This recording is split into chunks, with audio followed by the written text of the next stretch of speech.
What is happening, everybody? Ryan Thomas, live on the Thomas Take Sports Podcast YouTube channel. I am going to be joined once again by Samuel White, the recurring co-host of the Thomas Take Sports Podcast. I'm Ryan Thomas. Let's see what's move these pictures here so that way people are not like, who are those people in the background? But I want to talk about the Buffalo Bills season outlook with Samuel White. He's going to be joining me in a little bit. He had some stuff he had to do. I wanted to run it by people as far as what I'm going to be talking about on here. Obviously, it is time for Fantasy Football 2018. I bought this Sports Illustrated magazine at the grocery store for $9.99, and I like it. I'm not knocking Sports Illustrated at all, but you can find a better fantasy football magazine, a fantasy football draft guide on myfantasysportstalk.com, which I was a contributor among many other talented writers on that site, known as myfantasysportstalk.com. Dan Shaw, Brandon Reed, Orlando Torres, myself, among many others that are writers on the site. I like to look at myself on that site as the lead Buffalo Bills writer, as well as the lead mixed martial arts writer. I like to put myself in that standing. I'd say Orlando is one of the better MMA writers on there as well. But I've really been trying to dive back into the writing side of things, contributing to the site as best as I can, adding as much content to the site as best as I can, joining these guys on the My Fantasy podcast, which will drop next week, where I join these guys to discuss the fight that will be DC versus Brock Lesnar. You can check out my articles on myfantasysportstalk.com. I know for a fact you guys and girls will enjoy them, especially pertaining to mixed martial arts and the Buffalo Bills. It's really, really my two favorite topics to discuss. So that being said, earlier today, I kind of wanted to post a week-by-week schedule breakdown of the Buffalo Bills, but I actually recorded the post, then I deleted it because I like to be joined by guests. I think that's the best way for me to really have a good show. I could talk on here all day, but I like to hear from other people as well, other than myself. And Samuel White is always an interesting guy to discuss these topics with. I think that this season for the Buffalo Bills is one that is really ramped up in terms of fan excitement, energy, as always in Western New York. But I feel like this season in particular, being that the Bills are coming off a playoff season for the first time in 17 years, first time in almost 18 years, that there is a new energy, a new optimism, in a new era, pun intended, for the Buffalo Bills. I've talked about it a lot. I always have decent expectations, being that we have Sean McDermott and Brandon Beane in line in Buffalo, two guys that I highly admire, two guys that I believe do know what they're doing at One Bills Drive, which is pales in comparison to regimes of years past. But I do have Samuel White on the line right now, so let's get him on. Mr. White, how's it going, buddy? Hey, Brian, how are you? I'm fantastic. So are you ready to do this or what? Let's jam. All right. So Samuel White is joining me now on the podcast. What's new with you, Sam? You got any interesting, sports headlines that have grasped your attention lately in regards to one running back? One running back? I don't know if I've seen anything, especially being from Buffalo. Yeah, of course. My boy, LaShawn McCoy. I should be cautious calling him my boy right now. Right. the guy formerly known as my boy, potentially my boy again down the road. We'll see. So what was your first initial reaction to the headline that apparently there was some home invasion. We don't know all the details yet. We probably never will. But what was your first thoughts just seeing his name in a headline that was that negative? To be frank with you, I thought there's no way. Right. His demeanor, obviously, I'm only seeing a camera-facing demeanor, but he just doesn't seem like that kind of guy. Especially when it first broke, there wasn't even information that excluded him from being there physically. So the first thought is, did LaShawn McCoy physically hurt this woman? How could that be? And then obviously as time went by, it ended up being that he wouldn't have been present even if he, was implicated in this. But still, it's that shock of, I think to this day, it's that shock of, I just don't see him as that type of guy. Right. Yeah, I've followed him on Instagram and for the last, I'd say 3-4 years, actually predating his career with the Bills. And I always saw him as a guy that was very involved in his son's life. So it wasn't just an accusation as far as him being a domestic violence abuser. It was a accusation of child abuse, of steroid abuse, of drug abuse. There were a lot of accusations thrown into just that one little caption, the little paragraph that was posted on the picture of his ex-girlfriend in pristine, solid 10 condition, to looking as if she had been in a heavyweight title fight. I mean, not to make a pun out of it, but it was very bad. It was very disturbing. I hope that for his sake that he wasn't involved, that he didn't conduct this quote unquote home invasion with his friends to get his stuff back. I've heard all sorts of things. If he is involved more than what we originally thought, or more than what we originally think now, because we don't have all the details quite yet, what do you see as the punishment for LaShawn McCoy once that is found out to be true, if it is found out to be true, I should say? Well, it's obvious that coming from Buffalo, the punishment is going to be fairly instant and severe, not ruling out being just dropped from the team, being released from the team. So I don't have any reservations, assuming that the Bills aren't going to handle it correctly. I guess my biggest thing would be to what level, if any, he's implicated. And when that comes out, then it really will sway that decision to really extreme, from extreme to really extreme. Because I think that if he's implicated at all, it's going to be an extreme reaction from the Buffalo Bills. And if it is that he's implicated to a serious extent, maybe even being hands-on or, putting forethought into the planning of the incident, or coordinating, I should say, I think that we would see it be very extreme, probably meaning he's just dropped from the team and just won't see a Bills jersey or a Bills fan again. Right. As far as an article that I recently wrote for myfantasysportstalk.com, it was titled "The Buffalo Brass," in quotations, McBean. Did you read that? Did you check that out? Yes, I did. Yes. What were your thoughts on that? I just, without giving it away to the viewers and listeners, what were your thoughts on the article? Well, I think that part of my opinion would lean towards how you felt, that we know where McBean's heads are collectively at, and that the response is going to be serious.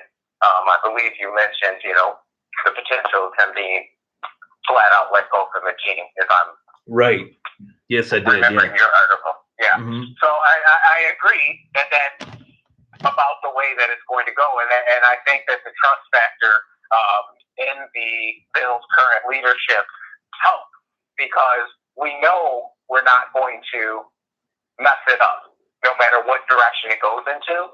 We are in the hands of two people who think alike. I think they disagree more than they lead on, but they're a collective team, Right. and they make decisions as a cohesive unit, and that goes a long way. And then we have to look at what they're going to do next. I mean, I'm sure at this moment, probably the moment that news broke, they had a team of people that were looking at all the different options, what could take place, whether it's him being implicated or not. And we've probably got players lined up, or the conversations being had with the people who would step into that role currently on the roster. And, the momentum of the Bills won't be swayed drastically, regardless of the conclusion. Right. As far as, I mean, it obviously it puts a huge dent in fan morale. If I could look at it that way, it puts a huge dent in that, because we know very well that LeSean McCoy is the best player that this team has, regardless of his age and regardless of whatever it is that fans might perceive him to not have that much longer in his career left. I've written about him several times and talked about how I believe he is a future Hall of Famer. And there's numbers that back that up.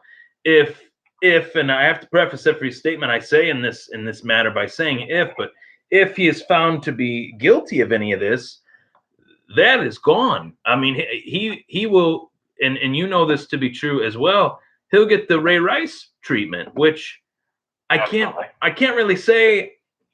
I don't see it as the same circumstance, because Ray Rice actually did the act, was caught in the act, was taped doing the act of domestic violence in the hotel elevator, whereas LeSean McCoy, the defense attorney for the woman that is accusing him of all this, kind of backtracked and stated that they don't know if he was directly involved. Could it have been, his friends going and getting his stuff back gone bad? And or what was that only time will tell. But then I've also heard that the lawyer backtracked his statements again and said, no, I didn't say that LeSean McCoy didn't have anything to do with it. I said, we don't know if he had anything to do with it. It's like he almost backtracked twice. So I'm not jumping to any conclusions with this just yet. And I know a lot of people are. A lot of people that I talk to on a daily basis are saying that they think that he did it and that there's more to this story than what they're saying. And I'm not going to speculate on that. The one thing I don't really enjoy is being a quote unquote conspiracy theorist. I think that's kind of annoying. I look at just the facts of what we know so far and just take it for what it is and just say, we'll wait and see. Hopefully he's not suspended, because, and I hate to say this in an insensitive way, but we need him. I mean, talking X's and O's, being that this is a sports show, I'm going to talk about X's and O's. I don't expect these NFL players to be role models. Most people do. What is your take on that, as far as expecting NFL players to be these buttoned up, prim and proper players that they're just not? Boy, that's a really tough question. If you ask me my flat-out personal viewpoint, I believe that anybody who has an important public-facing role has the moral obligation, to uphold certain standards, probably above what you would expect them to do if they weren't in that position, given the fact that they impact instantly millions of people's lives. And I'll give you one example without going way, way off track here. No. But you take someone like Cam Newton and his comments after the Super Bowl. In an instant, he tells all these great athletes of the future that it's okay to be a prima donna baby. Right. And that starts to overwrite and kind of permeate into the thought process of these young, impressionable kids who are seeing athletes that are way more dominant than they ever have been in sports. And they think, well, if I'm good, this is how I need to act. Right. And I don't like that. No. As far as people outside of football and what they should and shouldn't do, yes, I do believe that there should be a standard, especially when it comes to things that are illegal. Obviously, putting your hands on someone, right, specifically female, or abusing a child or something like that. Yeah, that's obviously not correct. Right. Maybe some of the recreational things that people do would be slightly less, would cost them slightly less than it does now, because I think, like, if you give someone $20 million and tell them they're not allowed to go out on a boat and, have the party of epic proportions, I think that's not your job to do that. If that's their choice with their $20 million, so be it, as long as no one gets hurt. It might lower my respect level towards that athlete, but it's completely their prerogative to do that. Right. My thing is, like, I know for a fact that you look at it just at the face value of the NFL, the majority of these guys, they have God-given talent.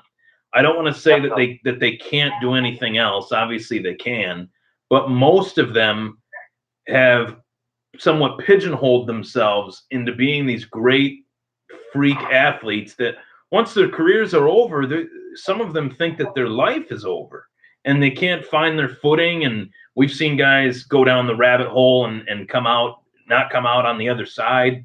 We've seen guys come out of the rabbit hole of retirement and actually put together successful post-NFL careers. And there's a lot of really intelligent guys that are in the league. Not all of them are, in the headlines for the wrong reasons. But what I'm saying is, I don't expect these guys to be the quintessential role model that I would want my son to follow. The way I see it is, I would want if I had a son that was really, really into football and he thought that LeSean McCoy was his hero, I would distinct the difference between LeSean McCoy as a person that we've never met and LeSean McCoy as the player that we watch on Sundays running in the end zone. He plays a game. Right. You know what I mean? He plays a game. So for me, it's very tough to distinct how that person should be a role model. I'd say role model NFL player Jerry Rice, role model NFL player Walter Payton, role model NFL player Barry Sanders, Joe Montana, Peyton Manning. I go on and on. But LeSean McCoy has been a guy that has been a model citizen. He has contributed back to the communities that he has played in, both here and in Philadelphia and in the greater Pennsylvania area. So it's very tough to now see that shift gears and see that has changed just with this one headline that ultimately might not even be true. Right. So but I don't think that it lessens, the responsibility that a player does have being in the public limelight. I know that they're not necessarily opting. When they sign on to be a football player, they're not saying, "Hey, I want everybody to know my name and I want everybody to be wearing my jersey on Sunday." While that's a cool sight, though, they're playing for the love of the game. Right. The unfortunate portion is the two are not able to be separated. If you get good enough, you will. Even the people who stay quiet in the background, they are still in the limelight. They're still a household name. Everybody wears their jerseys. You got kids running around saying, "I'm so and so. I'm Emmett. I'm Barry. I'm McCoy. I'm Cam Newton." Yeah. So you have to realize that there's a certain weight, and with that weight comes the responsibility along with it. So it stinks for McCoy, regardless of what level, if any, he was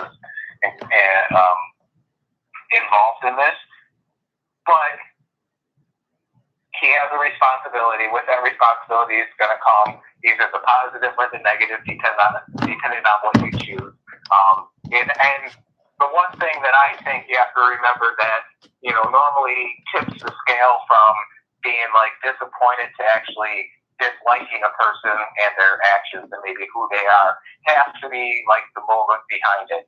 And not to say someone getting drunk at a club and punching another guy is okay, because it's not. I've never done it myself, and I never would. Right. But there's a certain understanding that I could have if someone did something goofball like that. Whereas if you're with a woman or a child or anything like that, and you strike them, whether it's out of anger or even worse, thought about beforehand, or it's a pattern, I think that definitely takes you to a different tier. So there's not just that, oh man, I really thought he was better than that, why would he do that, to being like, wow, that's a horrible person. That's not okay. Right. So yeah, we can't jump to conclusions with this, because the more we jump to conclusions with it, the more wrong we're going to be. I mean, there's a lot of red tape in this situation that we don't know all the facts. No one knows all the facts. So for people, I mean, as soon as this news came out, people were going to Facebook saying, oh, another NFL player that did something that's going to get away with it. It's like, wait a minute. Do we know he did it yet? And there has been nothing so far that has said that he did it. Nothing other than just the post that the girlfriend posted, and the little bit of chatter around that. This story went from being a domestic violence story to being a story about how a player hired some of his buddies to go get his stuff back, and it went bad. That's what I've heard. The story is completely done a 180. So only time will tell, but X's and O's wise, it definitely hurts having this story out. It's a distraction. Let me chime in on one portion of the post that strikes me as a little bit odd. Going from 0 to 100,000, not having said anything about him before, to having a laundry list all negative about him, tends to, from my standpoint, lead to, at the very least, exaggerating, to inflate something, or taking a situation that may not have been his fault and putting it on him, and in order to reinforce it, you add in other things, which, no matter how it pans out, will cast an ugly doubt on him forever. Right. So it's not to say, this is not being said to say that what they said is incorrect or didn't happen, but just the sheer volume of stuff that was put in there, and given some of the situations that they've had prior to this, with the legal action and that, you really have to reserve your judgment and kind of wait for the facts to be weeded out, because it could be extremely one way or the other. It could be a little bit of fault on both sides. We just don't know. And it's almost best to just wait for the people who are in the proper positions and have the authority to weed through the evidence and to find out what actually is taking place. Because we could end up saying things about people and taking sides on something that we have no idea about. We're ignorant to the facts. We could hate this woman because she's destroying a guy's life, or we could hate LaShawn McCoy because he hurt these people, and we could be wrong on both, front and the end. So it's best to just reserve the judgment and let this pan out. And, we're here to worry about sports, and not that we're inhuman. Right. We're here to worry about the sports portion of it. The authorities will take care of things, and I trust that process will, work itself out. I completely agree. So moving on from that depressing topic, because really it is depressing. Moving on from that, I have in front of me a Sports Illustrated 2018 fantasy football guide. It says, when it comes to running backs, go big or go home. And the man on the cover of it is none other than Zeke Elliott. There were 3 covers. One was Zeke, one was Todd Gurley, the other was Le'Veon Bell. I've always been a Zeke guy, so I got the one with the Zeke poster in it. And then I go to page 36, actually page 32, and that has the breakdown of the quarterbacks for fantasy purposes. And our beloved Tyrod Taylor is ranked 19th in terms of starting quarterbacks. A.J. McCarron, who is presumed to be the Buffalo Bills starter in the magazine, is rated 33rd. What are your thoughts on that?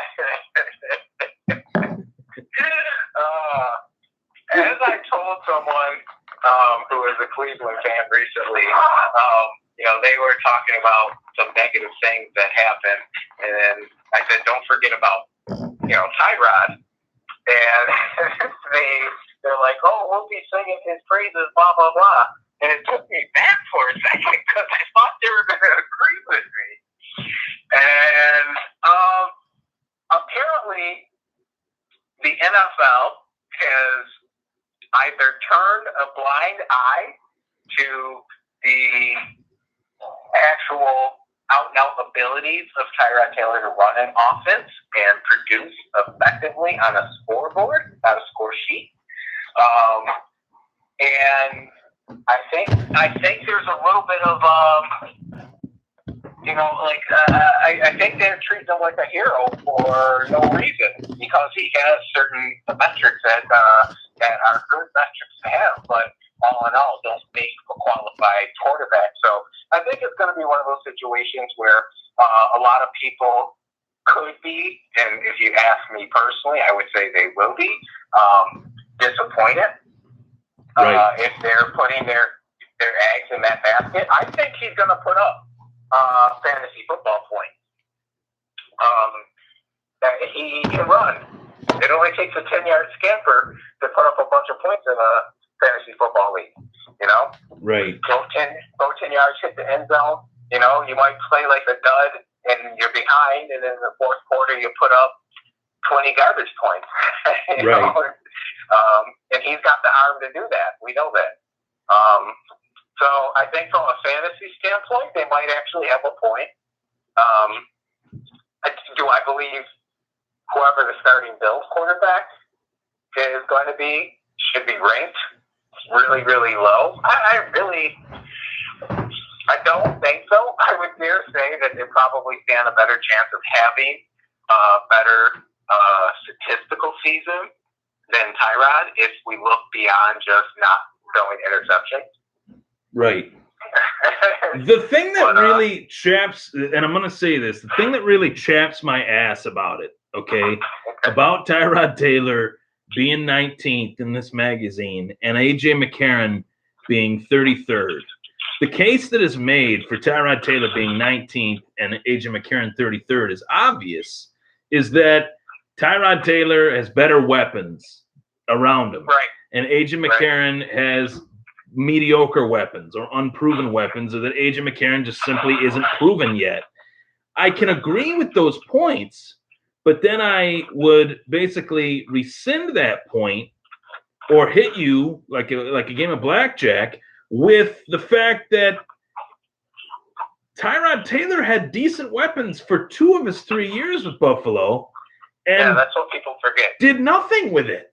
I mean, I'm looking at the career. I'm looking at it actually shows in the magazine the numbers the last 3 years. 2015, 3,035 yards, 20 touchdowns, 6 interceptions, 568 rushing yards, and 4 touchdowns.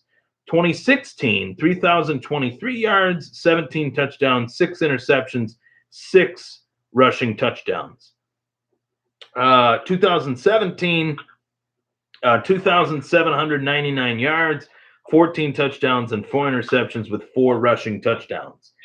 Those numbers are not that great in terms of his career high in touchdowns, which last I checked, that's what football is about, scoring touchdowns. His career high was in 2015. Yeah. That was a year in which no one really knew where he was yet. Defenses didn't know much about him yet. There wasn't much tape to study on him. That was his year where he should have had maybe 25 passing and 4 rushing touchdowns. It sounds like I'm nitpicking, but that could have been the difference in 2015 of the Bills making the playoffs and them not making the playoffs. Right. Yeah, and that's a really good point because as the numbers are dwindling, it shows that people are starting to gather tape. People are starting to put together defense, the pressures and the coverages to match what they do or don't want him to do. You're going to cover Tyrod Taylor differently than you cover pocket passer. And when you don't know exactly what you're going to expect out of Tyrod Taylor, it makes it a little bit different. You have to go a little more, vanilla. But once you know, and you can study tape and watch his tendencies, it's pretty easy to figure out, what he's going to do. Now, the thing that makes him who he is his escapability and his ability to extend plays. And that can be dangerous. Right. That can be big time dangerous. But you also have to realize that it's dangerous only to a certain percent point. Because you can't extend every play. You can't build a game plan on extending plays. It's just that. You're going beyond the playbook to create a play. And you don't build a team going, hey, here's the play. Tyrod's going to extend it for 8 seconds and throw it to whoever might scatter it open, and that's our game. And that's just not how you win football. It just doesn't happen like that. So while you always see great things from Tyrod, I don't think that he has that ability to work a game plan and work through his reads and make the right call at the right time without just completely pulling the trigger without hesitation. He just doesn't have the confidence or maybe the football action to do that. My first thought in regards to Tyrod Taylor and all that stuff you were saying, this deceptive skill set of being able to roll out of the pocket and extend plays and throw to the open receiver, make the receiver come back on an open route, the Sandlot type style of football that he can actually play pretty well. And I'm not saying this as a knock, but all honesty, there's been a lot of great players that have played in the CFL that have had long careers. I think his skill set actually would fit the CFL better than it does the NFL. And I'm not saying it as a knock, but it's just this blurb about him says, Taylor got out of Buffalo and landed in a great spot in Cleveland. Wait, what? Cleveland is a great spot? Absolutely. Anybody would want to play with Josh Gordon, Carlos Hyde, Jarvis Landry, and a strong offensive line. Taylor's a mid-tier QB2 with a quarterback 1 ceiling and should hold off Baker Mayfield. That's not really a ringing endorsement to me. No, it's not. Right. But that's why I said, everything that looks good right now is temporary. He's not making a career move. But the way that we're talking about him is like he's going to make a career move. He's going to be great in fantasy football. Some weeks he's going to be fantastic. Some weeks he's going to be a complete bust. But it doesn't change the long-term, I guess, quarterback rating. His ability is where it is. His ceiling is exactly what you said. He has a ceiling that's the maximum of being a fringe QB1. I'm looking at some of these other quarterbacks that he's rated ahead of. He's right behind Andrew Luck, which is, Andrew Luck. Yeah, I mean, Andrew Luck is number 18. He's had a lot of medical issues, but a healthy Andrew Luck is a top 5 fantasy quarterback. Yeah, so a healthy Andrew Luck is unreal. Pat Mahomes is rated 20. Mitch Trubisky is rated 21. Alex Smith, who's been fantasy amazing as far as fantasy goes the last few years. Case Keenum, Derek Carr, Andy Dalton. Then it gets into the crappy, nitty gritty. But Eli Manning is ranked 28th with the offense that he's got with him. Yeah. So we're going to use the excuse of weapons as why is Tyrod's 18. Why is Eli Manning ranked 28th? Right. He's got Saquon Barkley. They're going to say due to his last few years. Right. Yeah, it But says that doesn't make any sense because if we're basing it off of the past few years, then we wouldn't be putting Tyrod right. anywhere in the top 20. So I think that they've almost got bit by the star bug, and they've seen some flash from him, and they're just going, "Wow, he's here, and he's got these weapons." I mean, Manny has proven himself. He's gone to Super Bowl, Right. Put up numbers. To think that he's slidden so far off track, but Tyrod's a rising star. I'm a betting person, well, technically I'm not, so I don't gamble, but if I were a betting person, I would definitely bet on the one that has some track record. Right. And Manny definitely has that. Smith has that. I don't get it, but right. Like I said, it's going to be fun. It's kind of like that guy who's always boasting about something, and you watch him fall flat a little bit.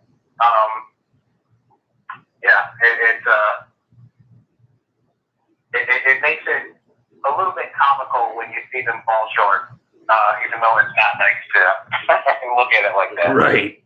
As far as the outlook for the Buffalo Bills, the actual, I got that as the headline of the show, but I always change it if we talk about other stuff, just so when people watch it afterwards, after it's already recorded, they're like, oh, they're talking about this, that, whatever. But as far as the outlook of the Buffalo Bills 2018 season schedule and where you see them and where potentially, you see them ending up right out of the gate, I just want to ask, are your expectations high for 2018? No, I think the last time we spoke, I had them slightly above 500. Right. Which I think, if we can pull that out, we're doing well. Right. I think the point that we have to be cautious about is that regardless of, some of the people that we're able to pick up in the draft, et cetera, we're still in rebuild phase. We're nowhere near a finished product. And to think, that because we got a couple good people that we somehow skipped that phase in the time frame that phase needs is crazy. So right. I think just not going too far backwards. We do not want to come out and fall flat on our face because that puts a lot of pressure on us unnecessarily. But to assume that, our goal is to make another strong playoff run, I don't think that's the intention of our leaders, as a matter of fact. I believe that they want to see progress.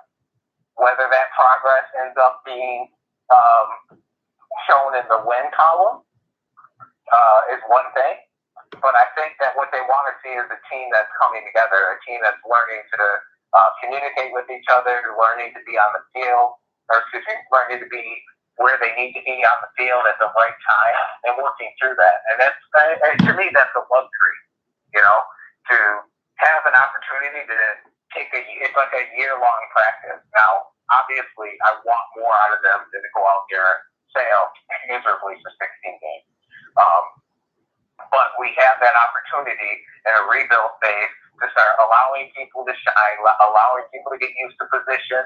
And if we can do that and put up some wins and come away with some positive taste and some, realizations, whether it's people that are maintaining and growing or people that we realize aren't going to make the cut long term, I think that would be a successful season. Yeah, I would agree. I see this as the ultimate prove-it year. I mean, there's a lot of open competition. There's a lot of uncertainty. And fans look at that. The majority of the fan base right now, and I'm not speaking for the people, but in a way, when I see it every day, I see it every single day. I see it, whether it's on Facebook or Twitter or Instagram. There's always negativity. And I know the Bills fan base is a great fan base. I get that. You know that. The fans know that we're great fans. But right around this time of year, July, August, right before the season rolls around, it's like, oh, here we go again. Here it comes. We're going to fall flat on our face, or I don't think the team's going to be good at all, or you know what? And it's like, well, we haven't seen them play yet. We haven't even seen the players practice yet. We have no idea what type of offense they're going to run. We only know, Brian Dable's past coaching experience running a spread offense in New England and running a spread offense in Alabama. Do they have a quarterback that can run a spread offense? We'll find out. But there's a lot of questions that haven't been answered yet, and it's kind of like they want to spoil the movie before it even comes out. You know what I mean? It's like we need to actually go to the theater and see it, see what happens. Well, right? see, I think of it a little bit differently. The saying that you can't serve two masters. We can't be in a rebuild phase and pushing to be a playoff, contender. Right. Like, the two don't go together. Mm-hmm. The rebuild phase is just that. We plan on this not being a fantastic season. We're reevaluating. We're putting pieces in place. We have pieces that will be needed that may not fill, probably won't fill this year. That's why it's a rebuild. Right. And during a rebuild, if you're smart, typically you're tearing out the mold and the rotten wood, and you're getting rid of that. And for a period of time, there's a hole, the wind blowing in, etc. But during that rebuild process, you reinforce it, put new and better stuff in, and sooner or later, those negative effects go away, and now you start going into the positive even greater than it was before. So if you view it from that standpoint, you realize that we're going through a rebuild. This does take time. We will not see what we want to see. And I get it. Buffalo fans have been let down for so many times. They've been through a ton of rebuilds. Who doesn't want their team to win right now? But we have to be realistic. Right. If this game had no salary cap and no limits, everybody would put in $50 at Buffalo, and we would buy ourselves a great team and be a Super Bowl contender next year. You mean if this was like the NBA? You mean if this was like... right? We'll be giving out $115 million 4-year contracts like they were water. If the league, if the players, if the NFL was like the NBA, so many players would have so much power. You really look at like the NBA, the way the NBA works. There's only a select, I'd say maybe 3 or 5 truly elite brand players in the league. What I mean by that is like LeBron, Steph Curry, Kevin Durant. Yeah. They dictate where they go. They know where they're going to go years before they go there. I mean, that does not happen in the NFL. I wish it did. I wish it did. Le'Veon Bell would not be in this predicament if he were in the NBA. And I was thinking of that on Monday. We gotta talk about that. What do you think about that? You think the Steelers are right or wrong? I think they're right because they're playing based on the rules of this league. Right. Do I think it's right? Absolutely not. If I were to take what happens to a player's body and the after effects when they retire, and I compare the NBA to the NFL, there's no comparison. Right. I mean, these guys, I don't mean this disrespectfully, but these guys come out as if they were 60 or 70-year-olds. No, you're right. And they would admit it. One of the most recent podcasts that I listened to, and I've already listened to it before, but I enjoyed it so much that I wanted to see if there was stuff I missed. Arian Foster was on Joe Rogan's podcast, and he said that he had 14 surgeries over the course of his career. 14 surgeries. That is insane to me. That is, he went under the needle, under the knife 14 times. Yeah. That is typically with a normal person after a surgery, you're restricted, not just short term, but long term. They'll tell you, hey, you know what? When you play this or when you do that, you're going to have to be careful when you lift these guys are actually working their bodies back up to performing at the same level, if not more, than what they did prior to that surgery. There are negative effects to that long term that don't get seen when they're out there on the field. They probably feel it a bit when they go home. Right. But once they retire, all those things start settling in. So I guess to go back to the original point, I do think that Le'Veon Bell deserves a contract that's befitting what he does. For the few years that these running backs are stars, I think that they should be getting paid big time money. Because what's really happening is we start paying them a ton of money when they're on their decline and they can't do much. Look at C.J. Spiller and Adrian Peterson, and when they're getting paid. Right. Granted, he's not getting paid right now, but when they're getting paid is right at that end point, that 1 or 2 seasons when they still got a little bit of hit left in them. But they should have been getting paid like Gang Green for those first, for that sweet spot, that, second year into that, 5th or 6th year. Well, back to, that was the point I was going to make is LaShawn McCoy's made more money in Buffalo than he did in Philly. So, that's where he spent, 7 years of his career. That's and not all running backs can make it that long. No, DeMarco Murray just retired, and he only was in the NFL for 7 years. So 7 years, that's crazy, right? Right. Yeah. I think that my thing is, I think Le'Veon Bell deserves the contract that he wants, but the Steelers would be very dumb to give it to him. They're not that stupid. And what I mean by that is the Steelers are always known as a team that makes the right move at the right time. Right now, he's the best player on their team. Right now, he's probably the best running back in the NFL. But what is he going to be in 3 years from now? You know what I mean? He's not going to be the best running back in the NFL. He's not going to be the best player on the Pittsburgh Steelers. He won't even be the best player on the team that signs him. Beside the team that signs Le'Veon Bell is going to be paying for the years that he played for the Steelers. Correct. And that's what I mean by it. It's goofy because we're paying them at the times when they're not as effective. I mean, from a business standpoint, that's goofy. That's like I'm paying more for the Mercedes at year 5 or 6 than when the person first got it. And that's when it's at its prime. The technology is the freshest. It runs the best. It doesn't need as much, downtime for repairs. You look at the change in the era, too. Look at the Saints. They had a revolving door of 3 running backs. They've had 3 running backs that they just churn the ball to, alternate the 3 running backs. That's why Alvin Kamara was so good last year, is because at the times in which he was getting the ball, he was the freshest guy on the field. Yeah. Absolutely. Yeah. Think about it. You're playing against, 300-pounders that have been running around for the last 20 minutes. Right. And then you walk out and you're fresh and you can run a 40 and 4.2. You're probably going to burn them. That happens. There's so many people out there. They're like, I wonder who the next Le'Veon Bell is. I wonder who the next Alvin Kamara is. And it's like those guys fit the offense that they are in perfectly.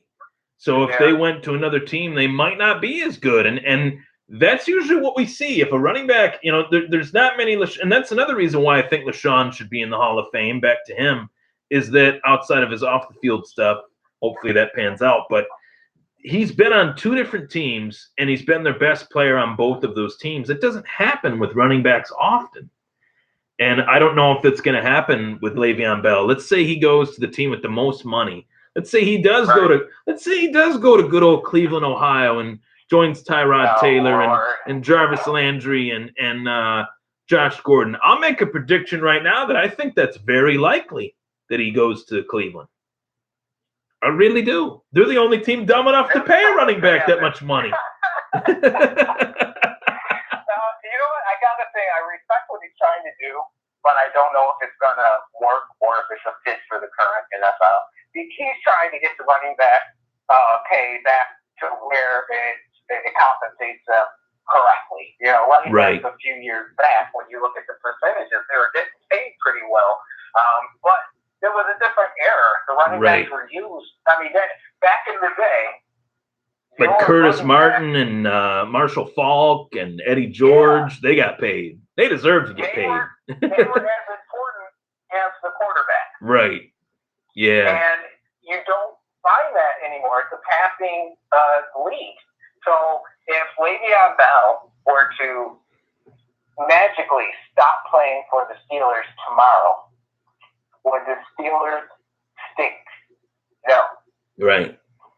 I shudder saying it because I have a ton of respect for Le'Veon Bell. Right. He's one of the best guys that I've ever seen touch a rock, especially his smarts. It's not just all his patience is ridiculous. Yeah, really patient running back.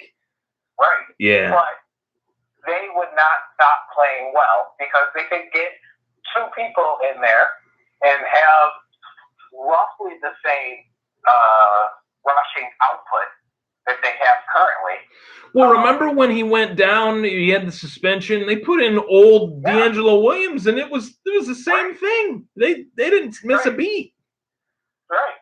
So, I mean, it's tough, with all, especially given the climate. There's so many people that aren't getting or taking contracts. And granted, some of them might be a little older, some of them might be a little rough. Adrian Peterson's still floating around out there, right? Yeah, he's still a free agent, yeah. I hope he gets signed. That would be nice, but I don't know. But, I mean, that's the point. Because of the climate of the NFL, how it's changed to a league, it's supply and demand. There are more options at running back, so there's no need to pay someone. You know, LeBron James is LeBron James. Right. You put him on the team, you're going to get 30-plus points a night guaranteed with a peak of 60, you know? Right. That's a difference maker. You can't just take another Joe off of a team, even if he's a good scorer, and put him on a horrible team and have that team become a completely different team. Right. Yeah, I mean, James could do that. You put one of the best players in any generation of a sport on a team, they're going to be like, if they took Peyton Manning off the Colts and put him on any team, you put a Peyton Manning on a team, regardless of who he had around him. There were some years with the Colts that he didn't have anything around him, and the same thing with Tom Brady too. There were some years where he didn't have Gronkowski, he didn't have Randy Moss, and that's when they were actually winning the Super Bowls. So yeah, I mean that's a whole separate thing, but it's not the same with the running backs anymore. No, you know, right. The offensive lines are getting better.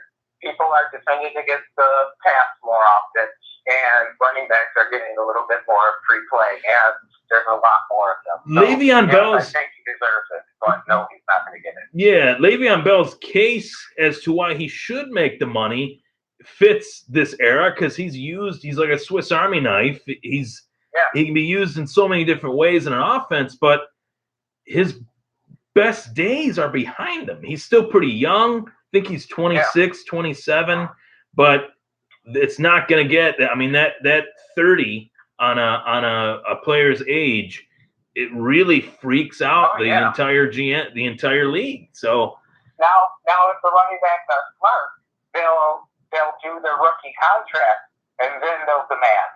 Right then and there. If you want to hold out, which is what Todd Gurley's going to do. Yeah, that's what Todd Gurley's doing. He even said that. He said, "I'll take my rookie contract, and once that's over, I'm making more than $12, $13 million a year, and he should. That's a guy that should. You know that, and maybe Le'Veon Bell shouldn't have took the 1-year deal." Franchise tag the 2 years in a row that he did, because I think it actually hurt his case as far as getting a long-term. He missed out on a 5-year deal to take a 2-year deal and make more money. I think he's really just looking for the cash, and he'll get paid, but it won't be the same fit. I don't see. He's copying the quarterbacks who have done the same thing, but he has to realize he's not a quarterback. His body is not the same. He's not going to play until he's 37. Right. Yeah. It's the wide receivers can play longer in today's NFL than they used to be able to. I mean, it's an interesting storyline. As far as this Buffalo Bills schedule, though, I'm going to play a little game. It's going to be called Predict the Schedule. How do you see it panning out? We're going to go game by game, the 17-week 2018 Buffalo Bills season schedule. They open the season up at Baltimore. Do you see that as a win or as a loss, and why? Oh boy.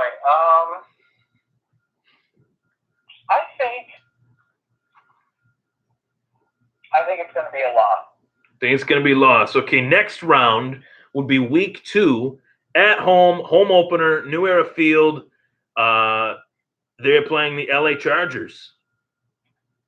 What do you see that? How do you see that going? Now that's a home game, right? Yes, home opener for the Bills this year. Okay, yeah. I think that can be a win. I know that it probably should be flip-flop, but I get the fact that we have the home crowd, okay? Okay. I'm for. We have some people on that team, whether they're going to be playing or whether they're just going to be on the sidelines, who have something to prove against LA. Right. Namely, one of my favorites as a backup QB, potential starter QB, Peterman. Right. So, does that mean they're going to win? Just because of that? No, but I think that the Buffalo Bills have the best thing they have for them is that ability to rally for each other currently. And I foresee that being one of the games that we can take. Plus, you still have LA working out some of the bugs. Buffalo will have had some tape to look at with all the team put together in Baltimore, so I do see that one as a win. The next 2 weeks, back-to-back, away, they travel to Minnesota, and the following week they travel to Green Bay. How do you see those 2 games going? I would say that those are going to be some pretty difficult games. Right. I would say those are 2 straight losses. Just me, but I want your take. I want to split them, but off the top of my head, I can't find the reason to split them. Because they're going, I actually would say that they have a better chance at beating Green Bay than Minnesota, though. I do, because Minnesota is better on both sides of the ball. They're a more well-rounded team.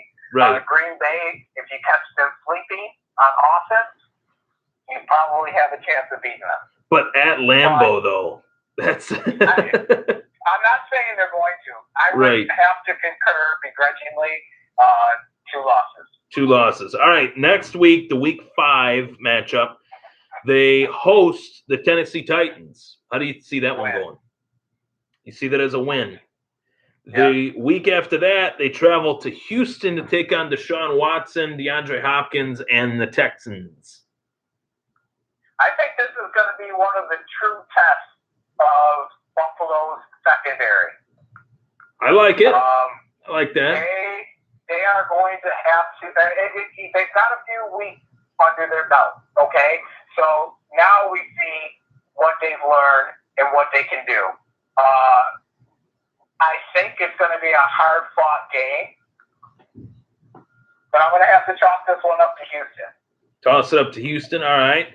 The next week, they play the Indianapolis Colts in Indy. Let's just assume that Andrew Luck is 100%. Do you see the Bills beating Luck in week 7, beating the Colts?